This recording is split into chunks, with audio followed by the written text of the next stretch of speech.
Hello friends, मैं हूं Anuj Mittal and welcome to the channel. Friends, हम लोग स्टार्ट कर रहे हैं हीट एंड मास ट्रांसफ़र का कंप्लीट कम्प्रिहेंसिव डिटेल्ड कोर्स। ये कोर्स मैकेनिकल और केमिकल दोनों ब्रांचेस के लिए होगा। तो चलिए फ्रेंड्स स्टार्ट करते हैं। सबसे पहले तो हम लोग देख लेते हैं कि इस पूरे चैप्टर में हमें कौन कौन से टॉपिक्स को यहाँ पर पढ़ना है। तो देखिए, सबसे पहले हमारे पास आता है दैट इज़ बेसिक कॉन्सेप्ट्स। यहाँ पर हम लोग बेसिक कॉन्सेप्ट्स के बारे में, कंडक्शन, कन्वेक्शन, रेडिएशन, इनके पीछे के लॉस, ये बेसिक कॉन्सेप्ट्स कवर करेंगे। सेकंड टॉपिक हमारा होगा कंडक्शन। कंडक्शन में बेसिकली हमें 3 टॉपिक्स पढ़ने हैं। एक हमें पढ़ना है कार्टेशियन कोऑर्डिनेट, एक हमें पढ़ना है सिलेंड्रिकल कोऑर्डिनेट, एक हमें पढ़ना है स्फेरिकल कोऑर्डिनेट्स। ये 3 कोऑर्डिनेट्स हमें कंडक्शन में कवर करने हैं। उसके बाद आता है हमारे पास fins and then fourth topic is heat exchangers. तो ये पहले 4 टॉपिक आते हैं हमारे स्टीडी स्टेट के अंदर। स्टीडी स्टेट मतलब क्या कि जो प्रॉपर्टीज़ होगी ना वो वक्त के साथ चेंज नहीं होगी। बेसिकली यहाँ पे कौन सी प्रॉपर्टी की बात कर रहे हैं? यहाँ पर हम लोग टेम्परेचर की बात कर रहे हैं, क्योंकि टेम्परेचर के डिफरेंस की वजह से ही हीट फ्लो करती है। तो हम टेम्परेचर प्रॉपर्टी के बारे में यहाँ पर डिस्कस करेंगे कि जो टेम्परेचर है वो वक्त के साथ चेंज नहीं होगा। तो यहाँ पर हम लोग स्टीडी स्टेट के बारे में, ये पहले 4 टॉपिक स्टीडी स्टेट से रिलेटेड है। उसके बाद हमारे पास 5th टॉपिक आ जाता है दैट इज अनस्टीडी स्टेट या फिर ट्रांजिएंट हीट कंडक्शन। मतलब क्या होगा कि जो टेम्परेचर होगा वो वक्त के साथ, टाइम के साथ चेंज होगा। The 6th topic that is thermal radiations. Thermal radiations में बेसिकली हमारे पास 2 पार्ट्स में इसको डिवाइड किया है। दैट इज एक में हमें पढ़ना है बेसिक लॉस एंड एक में हमें पढ़ना है radiation heat transfer rate. 7th topic that is convection. Convection में बेसिकली हमारे पास यहाँ पर 3 पार्ट्स में डिवाइड है convection. Number 1 is force convection, number 2 is free convection and the last is boiling and condensation. तो ये टोटल 7 टॉपिक है जो हमें हीट एंड मास ट्रांसफर के इस पूरे सब्जेक्ट में डिटेल में पढ़ने। तो चलिए फ्रेंड्स, पहले तो मैं आपको ना ये बता देता हूँ कि थर्मोडायनेमिक्स और हीट एंड मास ट्रांसफर में बेसिक डिफरेंस क्या है। What is the difference between thermodynamics and heat transfer. Suppose कीजिए ये आपकी एक फर्नेस है, दिस इज योर फर्नेस, और इस फर्नेस का टेम्परेचर हमने ले लिया 1000 डिग्री सेल्सियस। अब फर्नेस जो बेसिकली यहाँ पर देखिए, ये बिलेट है हमारे पास। बिलेट, अगर आपको बिलेट नहीं पता आप समझ लीजिए स्टील का एक रोड है, स्टील का एक रोड। ये फर्नेस में रखा हुआ था, फर्नेस में रखा हुआ था, तो इसका टेम्परेचर भी 1000 डिग्री सेल्सियस हो जाएगा। ठीक, हमने क्या किया, हम इस स्टील के, ये जो स्टील का रोड था, ये जो बिलेट था, इसको हम रूम टेम्परेचर पर लेकर आए, कमरे में लेकर आए, और कमरे का टेम्परेचर था हमारे पास 25 डिग्री सेल्सियस। तो होगा क्या, पहले इसका टेम्परेचर था 1000 डिग्री सेल्सियस, अब इसका टेम्परेचर हो चुका है 25 डिग्री सेल्सियस, क्योंकि ये रूम टेम्परेचर पर आएगा। हीट का फ्लो होता रहेगा जब तक कि टेम्परेचर डिफरेंस रहेगा। जब तक बिलेट का टेम्परेचर और रूम टेम्परेचर सेम नहीं हो जाते तब तक हीट फ्लो करता रहेगा। अब होगा क्या कि इस बिलेट से हीट निकलती रहेगी और वो रूम में जाती रहेगी, और जो बिलेट का टेम्परेचर हो जाएगा वो 25 डिग्री सेल्सियस हो जाएगा। तो यहाँ पर बिलेट ने बेसिकली हीट को लॉस किया है, तभी उसका टेम्परेचर 1000 डिग्री सेल्सियस से 25 डिग्री सेल्सियस हो गया। तो हम थर्मोडायनेमिक्स की हेल्प से हम ये पता कर सकते हैं कि कितना हीट का फ्लो हुआ है, कितना हीट का। पहले ये 1000 डिग्री सेल्सियस पर थी, अब ये बिलेट जो है 25 डिग्री सेल्सियस, स्टील की रोड 25 डिग्री सेल्सियस पर आ चुकी है। तो कितना हीट का लॉस हुआ है, तो वो बेसिकली निकलता है, हमारे पास फॉर्मूला होता है Q इज इक्वल टू में MC डेल्टा T। मैंने इस बिलेट का मास मान लिया 2000 kg, और जो इसका C है स्पेसिफिक हीट मैंने ले लिया 450 जूल पर केजी पर केल्विन। और जब इसका फॉर्मूला, ये अजम्पशन है कि ये बिलेट मैंने मान लिया 2000 केजी का और इसका C ले लिया 450 जूल पर केजी पर केल्विन, तो कितना हीट का ट्रांसफर हुआ होगा जब ये 1000 डिग्री सेल्सियस से 25 पे आया। बेसिकली M यानी कि मास 2000, C की वैल्यू 450 एंड डेल्टा टी कितना हो गया, फाइनल माइनस इनिशियल। याद रखिएगा आपका जो डेल्टा टी है वो फाइनल माइनस इनिशियल है। फाइनल टेम्परेचर है 25 डिग्री सेल्सियस और इनिशियल कितना था 1000 डिग्री सेल्सियस। 1000 डिग्री सेल्सियस ये हमारा इनिशियल टेम्परेचर था। तो यहां पर देखिए, तो हमने रख दिया 25 माइनस 1000 यानी कि फाइनल माइनस इनिशियल, और इसको जब सोल्व किया तो ये आ गया मेरे पास माइनस का 877.5 मेगा जूल। मेगा यानी कि 10⁻⁶। अब यहाँ पर माइनस क्यों आया है? माइनस इसलिए आया है क्योंकि इसने हीट को लॉस किया है, इसकी हीट लॉस हुई है, इस बिलेट से हीट गई है रूम में, ठीक, तो इसलिए लॉस करिए। अब ये जो हीट है इसकी यूनिट क्या होती है? जूल, बड़ी यूनिट हो जाएगी किलो जूल, और उससे भी बड़ी यूनिट हो जाएगी मेगा जूल। तो ये बेसिकली हीट की हमारे पास यूनिट रहती है। अब यहाँ पर थर्मोडायनेमिक्स का क्या रोल है? थर्मोडायनेमिक्स की हेल्प से हम लोगों ने ये पता कर लिया है कि बॉडी जो 1000 डिग्री सेल्सियस जो कि इक्विलिब्रियम स्टेट थी उससे 25 डिग्री सेल्सियस पर आई है, जो कि अनदर इक्विलिब्रियम स्टेट है।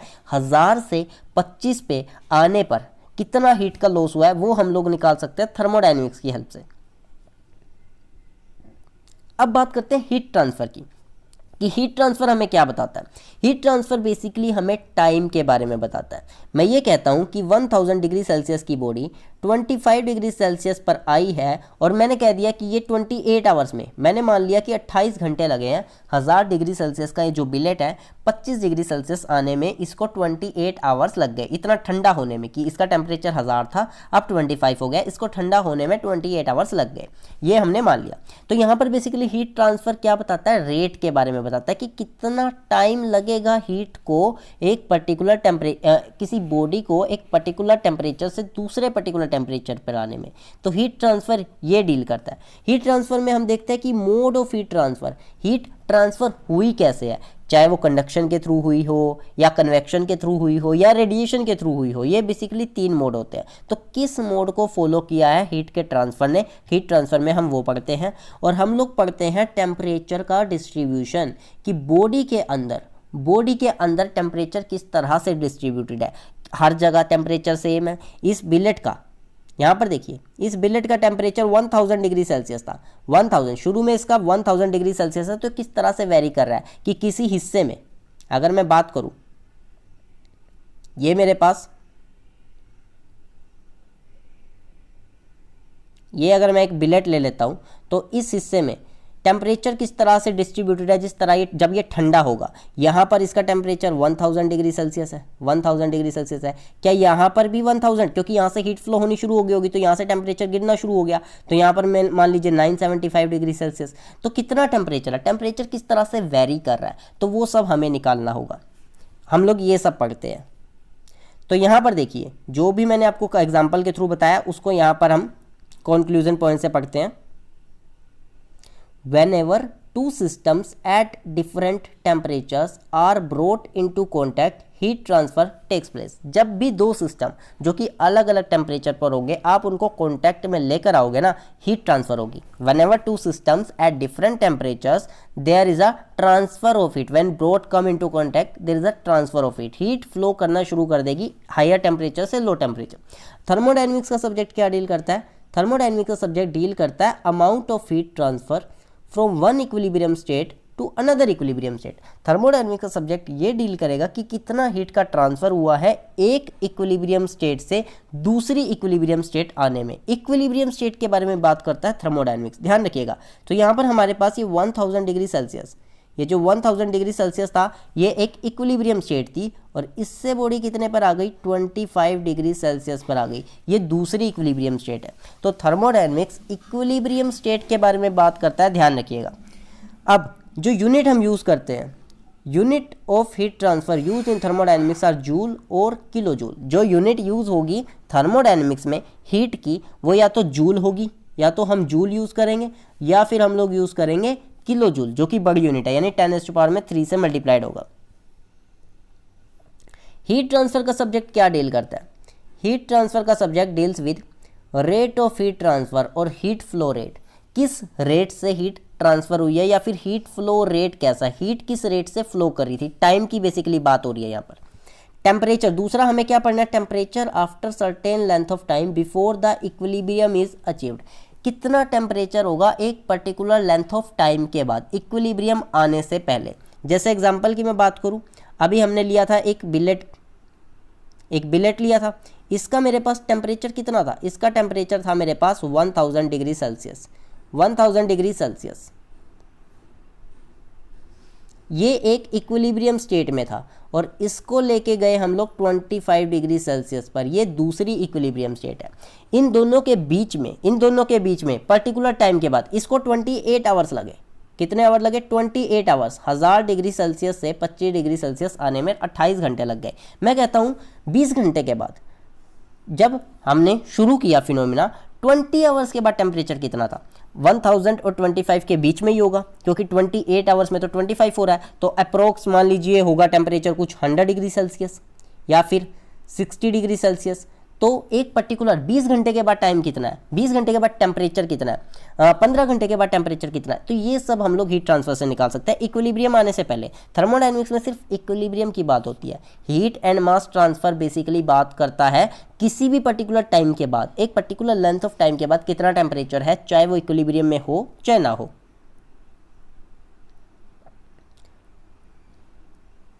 और हम लोग इसमें क्या देखते हैं? Temperature distribution with in the body. Body के अंदर टेम्परेचर किस तरह से डिस्ट्रीब्यूटेड है, हम लोग वो डिस्कस करते हैं।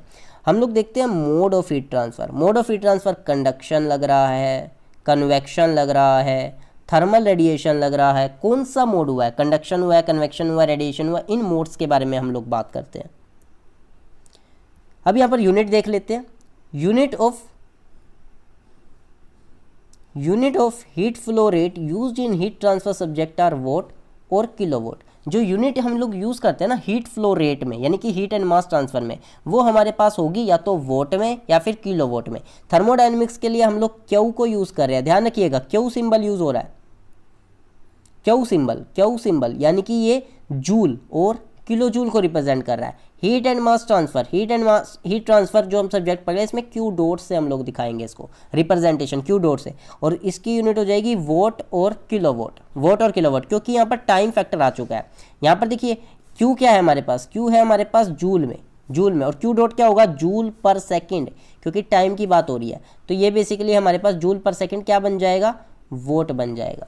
तो वोट और उसकी बड़ी यूनिट क्या होगी? किलोवॉट। तो यहाँ पर आपको यही ध्यान में रखना है कि Q जो होगा वो जूल और किलो जूल में होगा, जो कि हम लोग थर्मोडायनेमिक्स में पढ़ेंगे, और जो Q डॉट होगा, Q डॉट वोट और किलो वोट होगा, जो कि हम लोग हीट एंड मास ट्रांसफर में पढ़ेंगे। अब देख लेते हैं friends practical applications of heat transfer related to mechanical engineering. Mechanical engineering में हीट ट्रांसफर का ये जो सब्जेक्ट है, इसकी क्या क्या प्रैक्टिकल एप्लीकेशन है। तो पहला पॉइंट देखिए, calculation of thickness of insulation for the pipe carrying steam from steam generator to steam turbine. देखिए जो स्टीम जनरेटर होते हैं, स्टीम को जनरेट करने के लिए, जिनसे स्टीम टरबाइन चलते हैं, स्टीम टरबाइन चलते हैं स्टीम, जब उस पर स्टीम डालते हैं तो बेसिकली स्टीम जनरेट हो रही है स्टीम जनरेटर के अंदर। अब स्टीम जनरेटर से स्टीम टरबाइन तक स्टीम को ले जाने के लिए हम पाइप्स को यूज़ करेंगे, क्योंकि पाइप से फ्लो होती हुई स्टीम जाएगी स्टीम टरबाइन तक। ठीक, तो वो जो पाइप है, पाइप उसको हमें इंसुलेट करना है, हमें उसको इंसुलेशन रखना है, क्योंकि अगर पाइप से फ्लो करती हुई जो स्टीम है उसने अपनी हीट को लॉस कर दिया तो वो तो कंडेंस हो जाएगी, वो तो फिर से पानी में कन्वर्ट हो जाएगी। तो इसलिए हम लोग इंसुलेशन करते हैं, पाइप के ऊपर इंसुलेशन करते हैं। और कितना इंसुलेशन करना है पाइप के ऊपर, जिसमें से हम लोग स्टीम को फ्लो कराएंगे, तो उसकी थिकनेस निकालने के लिए हम लोग इस सब्जेक्ट्स को यूज़ कर रहे हैं, जो क्रिटिकल रेडियस ऑफ इंसुलेशन में हम लोग पढ़ेंगे। हम लोग कंडेंसर को डिज़ाइन करते हैं हीट ट्रांसफर के सब्जेक्ट के थ्रू। हम लोग डिज़ाइन ऑफ फर्नेसेस को डिज़ाइन करते हैं, use for heat treatment process such as annealing, normalising, tempering etcetera. Designing of cooling fan, हम लोग कूलिंग फैन को डिज़ाइन कर रहे हैं। Various transistors mounted over the electronic chip, जो ट्रांजिस्टर्स होते हैं, सिंपली आप बात कीजिए, आपका लैपटॉप हो गया, आपका कंप्यूटर हो गया, पीसी हो गया आपका, तो आप उसमें क्या होता है, कूलिंग फैन लगा होता है, क्योंकि वहाँ पे क्या होता है, हीट प्रोड्यूस हो रही होती है। हीट प्रोड्यूस हो रही है तो उस हीट को ना रेगुलरली बाहर निकालना है, तो इसलिए कूलिंग फैन लगाते हैं ताकि वो हीट को रिमूव करता रहे। अगर हीट प्रॉपरली रिमूव नहीं होगी तो टेम्परेचर बढ़ता जाएगा, जो कंपोनेंट्स है वो वर्क करना बंद कर देंगे, क्योंकि वो एक पर्टिकुलर टेम्परेचर पर ही ऑपरेट होते हैं। तो पर्टिकुलर टेम्परेचर तक ही ऑपरेट हो सकते हैं, अगर टेम्परेचर लिमिट से ज़्यादा हो जाएगा तो वो फंक्शन परफॉर्म नहीं कर पाएंगे। इसलिए कूलिंग फैन लगाया जाता है ताकि वो प्रॉपरली हीट को निकालता रहे। तो ये हम लोग उस कूलिंग फैन की डिज़ाइन कर रहे हैं हम लोग हीट ट्रांसफर के सब्जेक्ट से। तो अब आता है फ्रेंड्स, टोटल हमारे पास 7 टॉपिक है यहाँ पर। तो पहला टॉपिक है हमारे पास, that is basic concepts. Basic concepts heat transfer के इस सब्जेक्ट में हम लोग कवर करेंगे बेसिक कॉन्सेप्ट्स। बेसिक कॉन्सेप्ट्स में सबसे पहले देखिए, व्हाट इज कंडक्शन। कंडक्शन क्या होता है?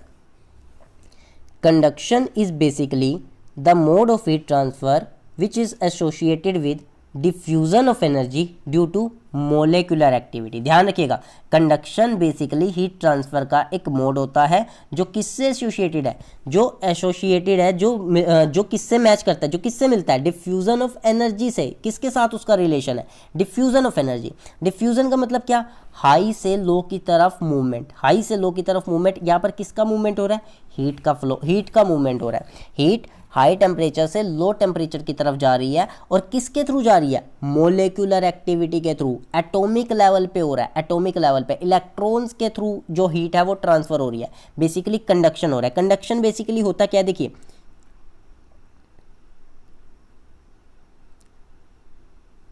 ये सपोज कीजिए आपके पास कोई भी एक रोड हो गई, ये रोड हो गई, ठीक। आप इसके इस एंड को, ये स्टील की ये आयरन की ले ली मैंने, इस एंड को आप गर्म करते हो तो ये वाला एंड, अगर आप इस एंड को गर्म करोगे तो ये पूरी की पूरी रोड गर्म होती चली जाएगी।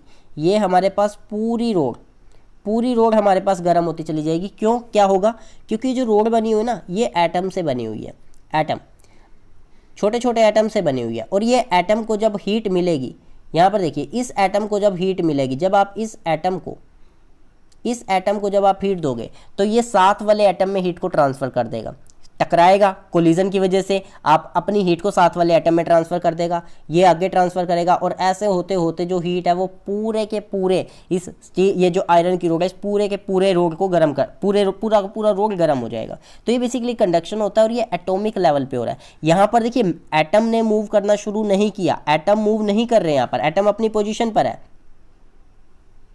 जो एटम यहाँ था वो यहाँ है, जो एटम यहाँ था वो यहाँ है, जो एटम यहाँ था वो यहाँ था, वो बस वाइब्रेट कर रहे हैं, वाइब्रेट करके अपनी एनर्जी को ट्रांसफर कर रहे हैं। किसी भी तरह का बल्क मोशन नहीं हुआ है। जैसे आप पानी की बात करते हो ना, पानी की, अगर आप पानी को गर्म करते हो, या आपने एक बीकर ले लिया और इसमें आपने पानी डाल दिया, या आपने बीकर में पानी डाल दिया, अब होगा क्या, आप इसको गर्म कर दो, गर्म करने से होगा क्या, जो यहाँ का जो मॉलिक्यूल होगा, जो यहाँ का जो मॉलिक्यूल होगा वो हीट लेकर ऊपर चला जाएगा, ऊपर हीट लेके ऊपर चला जाएगा। और जो ऊपर वाला मॉलिक्यूल है वो क्या होगा, अब देखिए नीचे वाला मॉलिक्यूल हल्का हो जाएगा, जैसे ही उसको टेम्परेचर मिलेगा, जैसे उसको हीट मिलेगी, उसकी डेंसिटी कम होगी, वो ऊपर फ्लो कर जाएगा, और ऊपर वाला मॉलिक्यूल नीचे आ जाएगा, वो वाला हीट। यहाँ पर बेसिकली बल्क मोशन शुरू हो जाएगा, एटम बेसिकली मूव करना शुरू कर देंगे। कंडक्शन में ये फिनोमिना जो मैंने बताया इसे कन्वेक्शन कहते हैं। कंडक्शन के अंदर किसी भी तरह का बल्क मोशन नहीं होता। तो यहीं पर ये देखिए, किसी भी तरह का मैक्रोस्कोपिक बल्क मोशन नहीं होता, no macroscopic bulk motion occur in the conduction. और आपका जो कंडक्शन का जो फिनोमिना है ना, ये किसी भी मीडियम में हो सकता है, एनी मीडियम, चाहे वो सॉलिड हो, चाहे वो लिक्विड हो, चाहे वो गैस हो, कंडक्शन का फिनोमिना किसी भी मीडियम में हो सकता है।